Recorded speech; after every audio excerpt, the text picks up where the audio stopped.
I said in a recent visit to Dearborn, I think that if you can play church bells, you can pray the call to prayer. Isn't it okay for Muslim Americans to broadcast a call to prayer? I mean, let me add right now, within reason, of course, and in accordance with all local sound and noise ordinances. But Matt went nuts and said Christianity built this country. Islam did not at all in even the slightest way. That's why we can have our church bells. To which I responded, 1 in 3 of the slaves who built this country were Muslims. They were here long before the Walsh family arrived. You'd know that if you'd studied history, but I know MAGA has an issue with studying.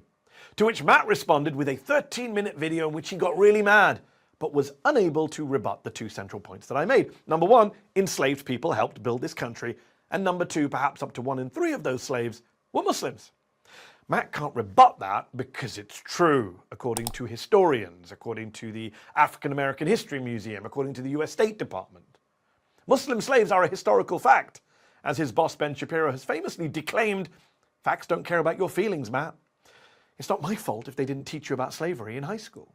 In his video, Matt Walsh sounds like a Monty Python sketch. What did the slaves ever do for us? Ignoring the railways, the roads, the ports, the literal seat of our government, the White House and the Capitol, all built by enslaved people. And 1 in 3 of them, remember, being Muslims, black African Muslims.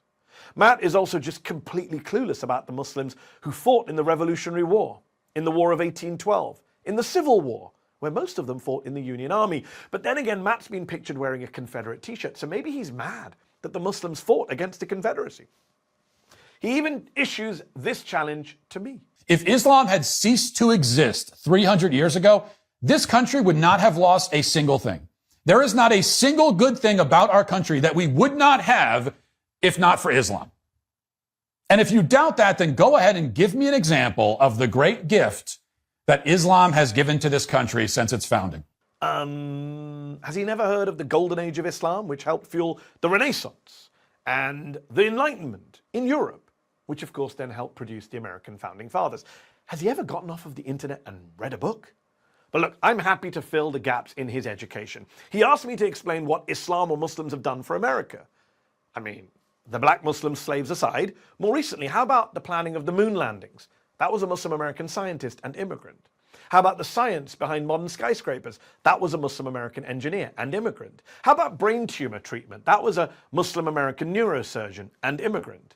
Just this year, the Nobel Prize for Chemistry went to, among others, a Palestinian American Muslim immigrant whose research Matt could never possibly understand and whose work could help tackle man-made climate change, which Matt doesn't believe in. Because Matt Walsh's knowledge of science is right up there with his knowledge of history.